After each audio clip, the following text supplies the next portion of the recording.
Nirimpo, Nirimpo, oh,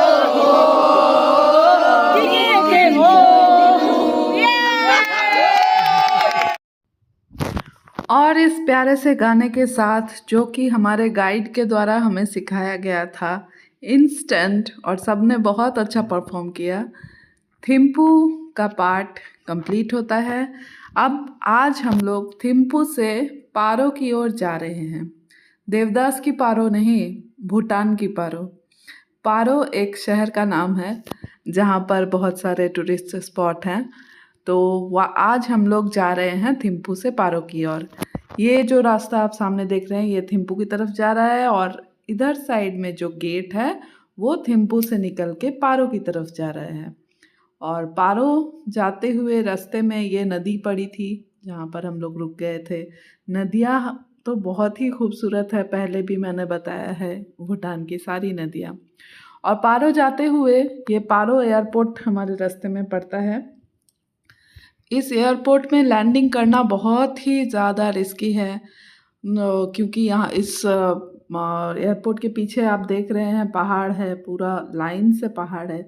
तो वो airport का लैंडिंग और टेक ऑफ देखना भी अपने आप में एक एक्सपीरियंस है, लेकिन हम लोगों के साथ ऐसा कोई एक्सपीरियंस हुआ नहीं क्योंकि हम लोग का टाइमिंग मैच नहीं कर रहा था। लेकिन फिर भी एयरपोर्ट देखा हमने जाते हुए रास्ते से, बहुत ही खूबसूरत है। यहाँ पर तो हर एक मॉल हो, एयरपोर्ट हो, रोड हो, ऑफिस बिल्डिंग हो, इतना सुंदर से बनाया गया है कि वो हर एक चीज़, हर एक बिल्डिंग ही देखने लायक है। तो पारो एयरपोर्ट के बाद हम लोग चले जाएंगे एक और नदी के पास। नदियाँ इतनी खूबसूरत है कि वहाँ पर कुछ ना कुछ बचपना करने का मन जाता है, जैसा कि आप आगे देखेंगे।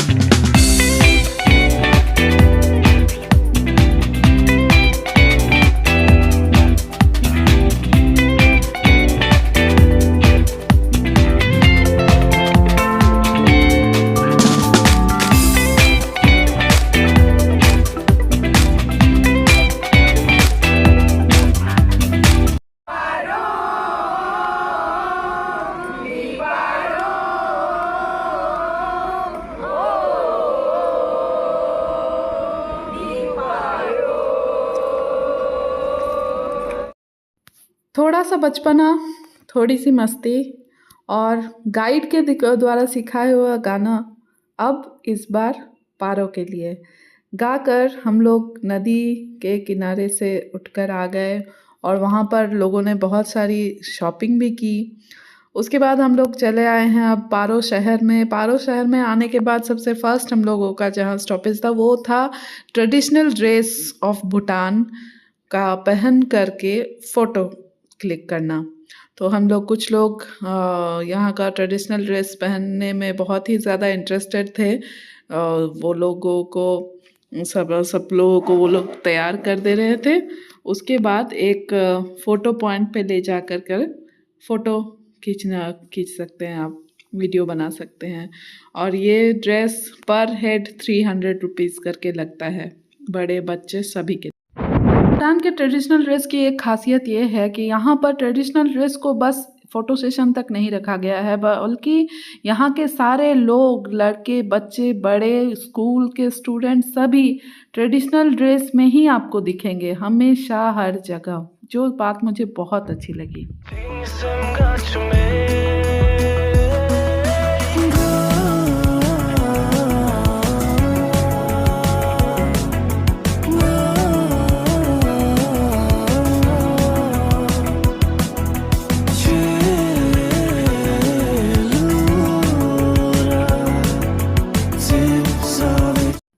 गाइड ने हमें भूटान के गाने के साथ भूटान का डांस भी सिखा दिया, और हम लोगों ने वो परफॉर्म भी कर लिया। बहुत मज़ेदार था ये सेशन। इसके बाद हम लोग चले गए सीधे नेशनल म्यूज़ियम ऑफ भूटान में। यहाँ पर नेशनल म्यूज़ियम के 2 पार्ट हैं। एक पार्ट अभी जो आप देख रहे हैं यहाँ है, इसमें बहुत सारी अच्छी-अच्छी चीज़ें देखने को आपको मिलेंगी, जिनमें से सबसे मुझे जो इंटरेस्टिंग लगा वो है बहुत सारे मास्क आपको देखने को मिलेंगे, बहुत तरह के मास्क। ये सारे मास्क का इनकी माइथोलॉजी में उल्लेख है और हर एक मास्क की अपनी-अपनी इम्पोर्टेंस है। इनके पीछे अपनी-अपनी एक कहानी है, जो सब कुछ हमें जानना पॉसिबल नहीं है एक साथ, लेकिन ये मास्क देखने में बहुत ज़्यादा इंटरेस्टिंग है और इसको लेकर के एक यहाँ पर स्टोरी टीवी में भी दिखाई जाती है। और इसके बाद ये म्यूज़ियम से निकलने के बाद इसके सामने एक और म्यूज़ियम है, वहाँ पर हम लोग चले गए और वहाँ से ये पारो एयरपोर्ट का व्यू भी दिखता है। और दूसरा जो अभी जिस म्यूज़ियम में हम लोग जा रहे हैं, वो म्यूज़ियम बहुत ही ज़्यादा बड़ा है। ऊपर से नीचे तक लगभग 4 और 5 स्टोरेड बिल्डिंग है अंदर ही अंदर, तो सीढ़ियों से होकर आपको जाना होता है और ये कंस्ट्रक्शन बहुत ही पुराने दिनों वाली है। तो ये म्यूज़ियम में जाना अपने आप में ही एक एक्सपीरियंस है। पुराने दिनों में किस तरह से कंस्ट्रक्शन होता था वो भी आप फ़ील कर सकते हैं और इतना मज़बूत कि अभी भी जैसे का तैसा है, बिल्कुल भी कहीं भी कुछ बर्बाद नहीं हुआ है। और ये म्यूज़ियम में गाइड ने हमें बहुत कुछ बताया, हर एक चीज़ तो बताना यहाँ पॉसिबल नहीं है, लेकिन बहुत डिटेल में उन्होंने हमें बताया। और ये पूरा म्यूज़ियम घूमने में 1.5 घंटा समय लगता है, क्योंकि यहाँ पे 2 म्यूज़ियम हैं, 1 घंटे का और आधा घंटा का। तो आधे घंटे में आप पहले जो म्यूज़ियम में थे वहाँ वो देख सकते हैं और 1 घंटा ये म्यूज़ियम देखने में लगता है। कुछ ख़ास चीज़ें घोड़ा डीम, पौरुष पत्थर हम लोग बंगला में बोलते हैं, ये सब कभी भी हमने नहीं देखा था, लेकिन यहाँ पर फर्स्ट टाइम हमने ये देखा और बहुत अच्छा लगा। जैसे कि यूनिकॉर्न का भी एक प्रूफ इनके पास है। यूनिकॉर्न बच्चे कहानियों में पढ़ते हैं तो पूछते हैं कि यूनिकॉर्न क्या सच में होता है, तो हम लोग बता नहीं पाते, लेकिन यहाँ भूटान में वो लोग बिलीव करते हैं कि यूनिकॉर्न सच में होते थे। और इसी तरह एक और जगह हम लोगों को मरमेड के बारे में भी एक कहानी बताई गई थी कि मरमेड भी सही में सच में होते थे पहले। तो भूटान की ये मान्यताएं बहुत अच्छी लगी, बहुत इंटरेस्टिंग लगी कि जो सारी चीज़ें हम लोग कहानियों में पढ़ते हैं वो सारी चीज़ों का प्रमाण अगर आपके आंखों के सामने आपको दिखाया जाए तो आपको अच्छा लगना ही लगना है। और ये सारे भूटान के ड्रेसेस हैं, जो मैंने ड्रेस के बारे में पहले भी बताया, ट्रेडिशनल ड्रेस, तो हर एक इंसान के लिए एक अलग अलग पैटर्न है ट्रेडिशनल ड्रेसेस का।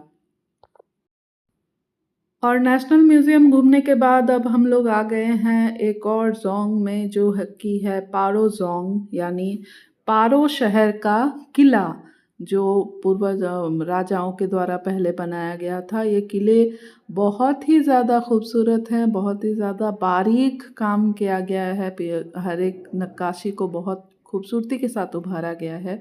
लेकिन क्योंकि हम लोग पहले पुनाखा ज़ोंग देख चुके थे, तो पुनाखा ज़ोंग बहुत ही ज़्यादा खूबसूरत था।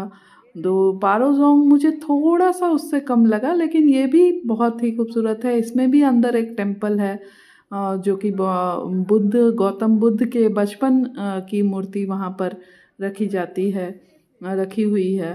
तो ये ज़ोंग भी बहुत अच्छा लगा और इसके बाद हम लोग सीधे चले गए इंडियन रेस्टोरेंट में खाना खाने के लिए, क्योंकि सभी को ज़ोरों की भूख लगी हुई थी। सारा दिन घूमने फिरने के बाद लास्ट में हम लोग लगभग 4 बजे के करीब रेगुलर लंच के लिए जाते थे, क्योंकि बीच में लंच करने से बहुत ज़्यादा टाइम लंच में चला जाता, इसलिए लंच का टाइम बिल्कुल अंत में था। और अच्छा भी था, बहुत अच्छा लगा। ये रेस्टोरेंट का खाना बहुत ज़्यादा अच्छा है, अगर आप पारो जाएँ तो इस रेस्टोरेंट में खा सकते हैं, इंडियन रेस्टोरेंट, लेकिन दाम तो भूटान के हिसाब से ही है। बाय बाय, मिलते हैं टाइगर्स नेस्ट ट्रेकिंग में। It's impossible. Even rainfalls and how will good photos.